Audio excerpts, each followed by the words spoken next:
या ठिकाणी उपस्थित सर्व पक्षाचे नेते मंडळी, या गटातील सर्व गावचे उपंच, उपसरपंच, विविध विकास सोसायटीचे चेअरमन, व्हाईस चेअरमन, संचालक मंडळ, ग्रामपंचायतीचे सदस्य, कंटामुक्तीचे आजमाजी अध्यक्ष, उपाध्यक्ष, सर्व माता भगिनी, वडीलधारी मंडळी, तरुण सहकारी मित्रांनो,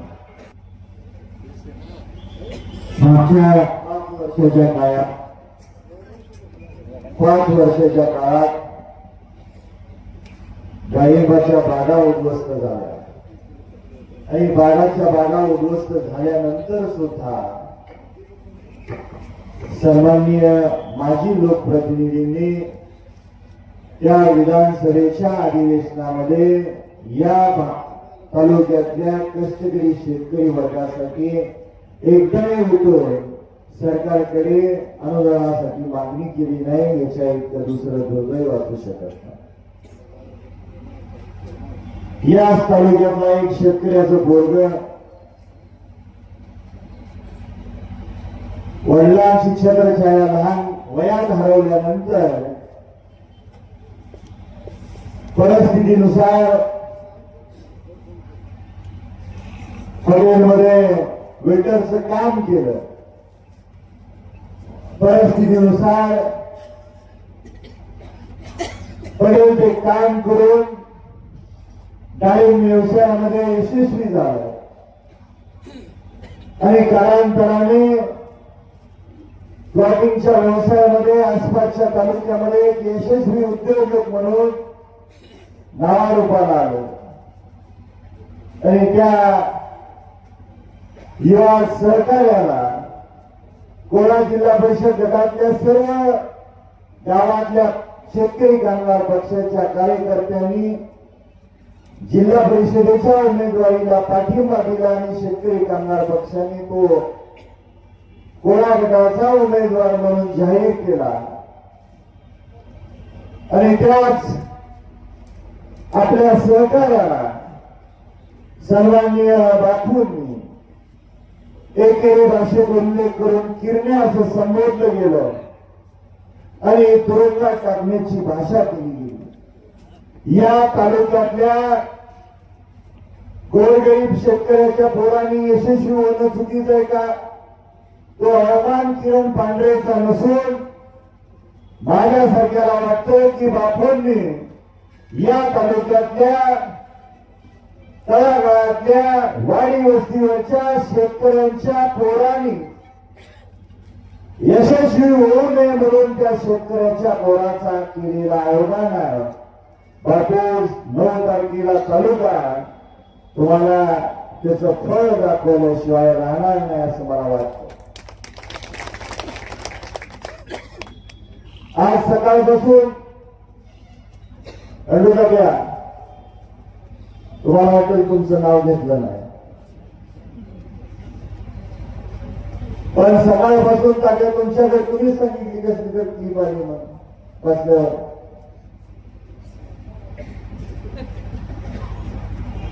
या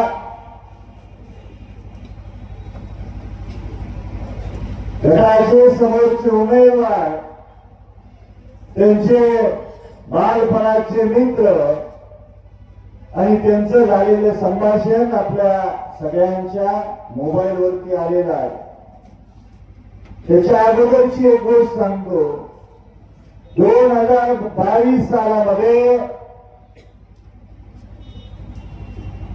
जवळचं गाव आहे लक्ष्मीनगर, तर त्या लक्ष्मीनगरच्या बाळ कुटुंबातल्या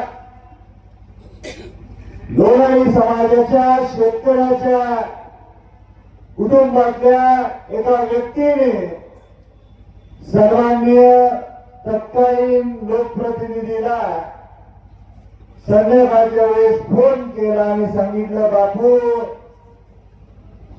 आम्हाला लाईट द्या.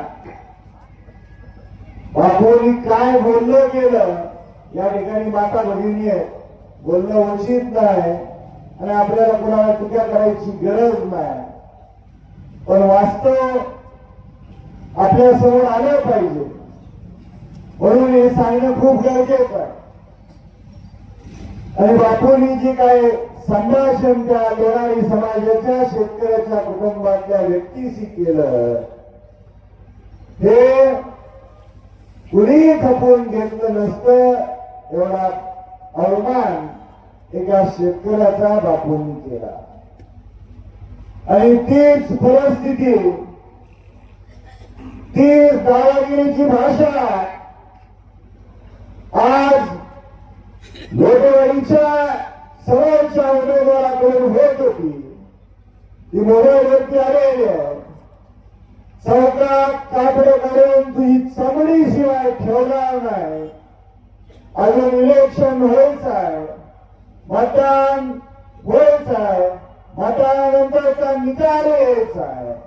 आणि आज जर अशी भाषा त्या उमेदवाराची असेल, बापूंसारख्या लोकप्रतिनिधी म्हणून घेणाऱ्या त्या लोकप्रतिनिधीची असेल, तर ही कदापिही शेतकरी कामगार पक्षाने बाबासाहेब देशमुख खपवून घेणार.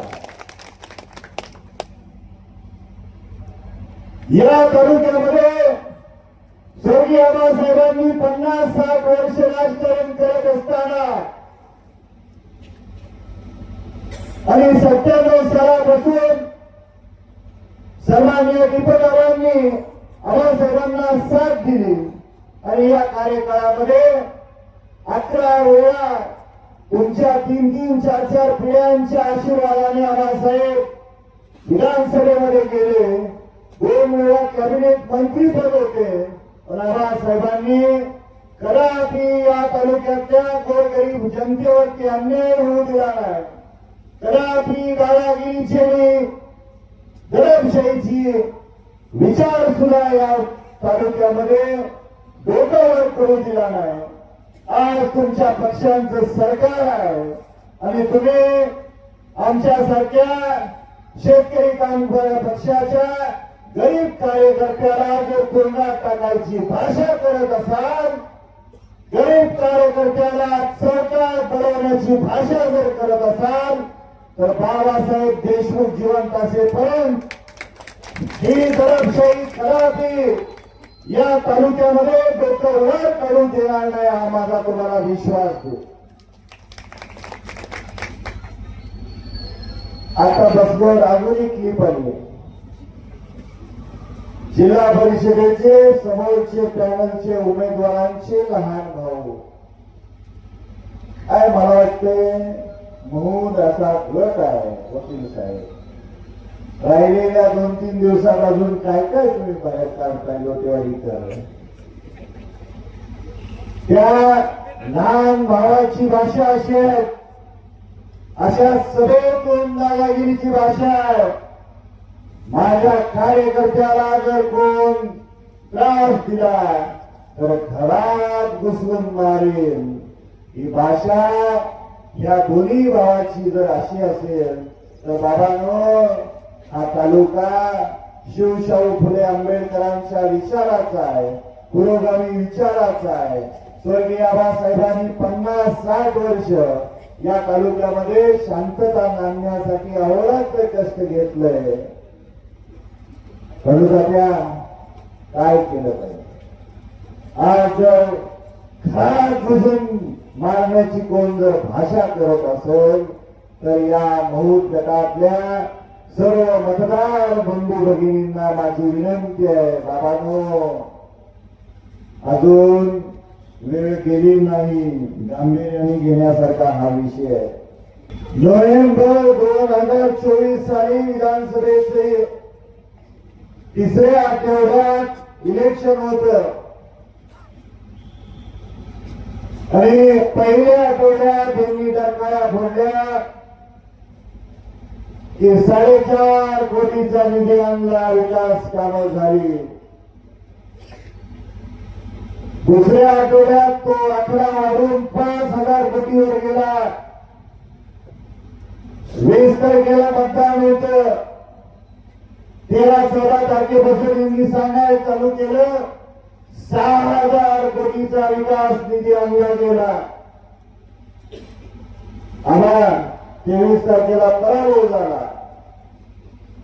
आणि पराभवानंतर चिकमोहनमध्ये चिंतन सभा झाली. चिंतन आणि चिंतन सभेमध्ये मतं कशी आपली गेली याचा विचार करण्यापेक्षा तो आकडा 6,000 कोटीवरून 7,000 कोटीकडे नेला गेला.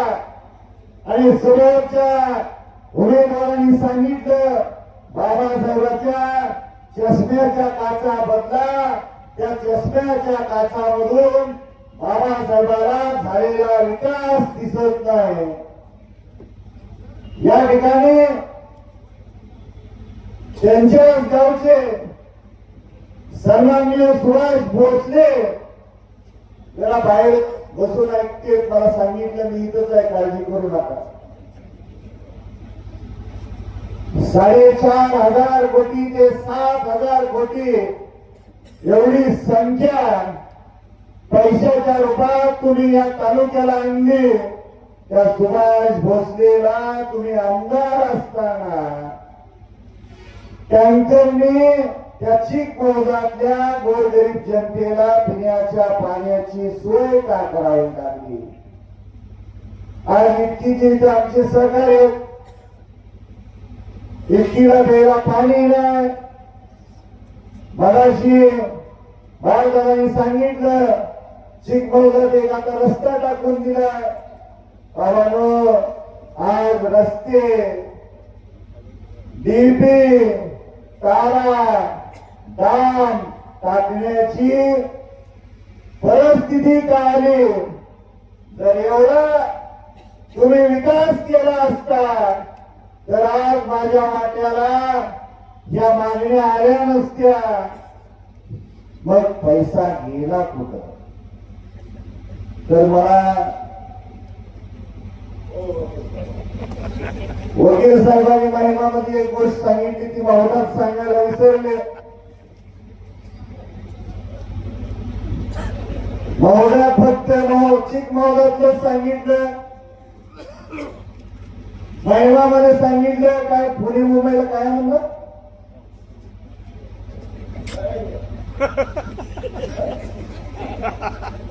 पुणे मुंबईला काहीतरी संपत्ती करून ठेवली आहे म्हणे आणि महिन्याला त्याचं भाडं येत.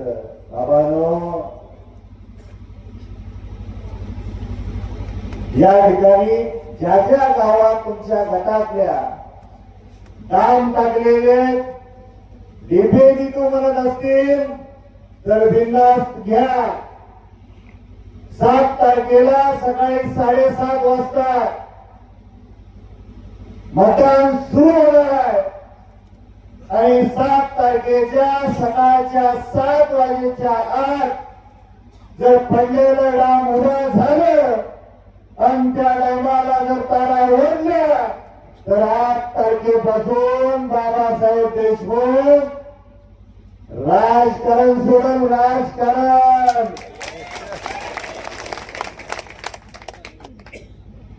उद्या सवाईत सांगतील आमची सत्ता आहे, आम्ही हे करू, आम्ही ते करू.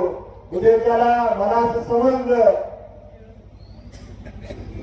एक आम्हाला सांगितलं मला आता कुठले शिंदे साहेब, पंढरपूरच्या शिंदे साहेब एक्झिक्युटिव्ह इंजिनियर आहेत MSCBचे. त्यांनी स्टेटमेंट दिले, पत्रकार गेले होते, डाम पोल काय तुमचं डीपी उभा करता येते का? त्यांनी सांगितले परमिशन असल्याशिवाय, प्रशासकीय मान्यता असल्याशिवाय बेकायदेशीर कुणी खाली काय आणून टाकलं तर 100% ते उभा करता येत नाही, डीपीला कनेक्शन देता येत नाही. उद्या त्याला सांगतील स्टेटमेंट आलं तर वकील साहेब यायचं त्याचं स्टेटमेंट आले. बाबांनो, मी वैद्यकीय क्षेत्रामध्ये सुपर स्पेशालिटी केली आहे. म्हणजे पहिलं MBBS 6 वर्षाचं, 5.5 वर्षाचं, त्याच्यानंतर 1 वर्ष MOC, त्याच्यानंतर 3 वर्ष पोस्ट ग्रॅज्युएशन आणि त्याच्यानंतर 3 वर्ष DNB. 12वी नंतर 12-13 वर्ष शिक्षण घेतलंय. जरा थोडी इंग्लिश बी कळते. असं होऊन कारण एआय टेक्नॉलॉजी या देशात नाही, या जगामध्ये चालू आहे एआय टेक्नॉलॉजी. उद्या कोणतरी म्हणतील, सगळे बघून डरगाळ्या फोडतील की ते संभाषण आमचं नाही, ते संभाषण एआय टेक्नॉलॉजीच्या माध्यमातून हे बनावट संभाषण आहे. बाळांनो, आबासाहेबांचं आपण एक क्लिप बनवली एआय टेक्नॉलॉजीनं, ती तुमच्यापर्यंत पोहोचली. त्यामध्ये फक्त एका माणसाचा आवाज येतो आणि तो आवाज जर आला तर तो काय तंतोतंत जुळत नाही. हे दोन्ही आवाज एआय टेक्नॉलॉजीचे नाहीत. हे दोन्ही आवाज हे ज्यांनी संभाषण केलं त्यांचेच आहेत आणि ते दोघंही लहानपणापासूनचे बालमित्र होते. आता काही कारणास्तव त्यांच्यात दरी निर्माण झाली, कारण दादागिरीची भाषा या तालुक्यात कुणी सहन करत नाही. त्याच्यामुळे उद्या त्याला कोणतरी सांगतील ही क्लिप चुकीची आहे. आता ऑडिओ नाही, नुसतं ऐकायचं नाही, आता बघायची सुद्धा क्लिप आली असं मला वकील साहेबांनी कानात सांगितलं. बघायची क्लिप म्हणजे त्यांचे लहान भाऊ सगळे बघून घरात घुसवून मारण्याची भाषा करतात.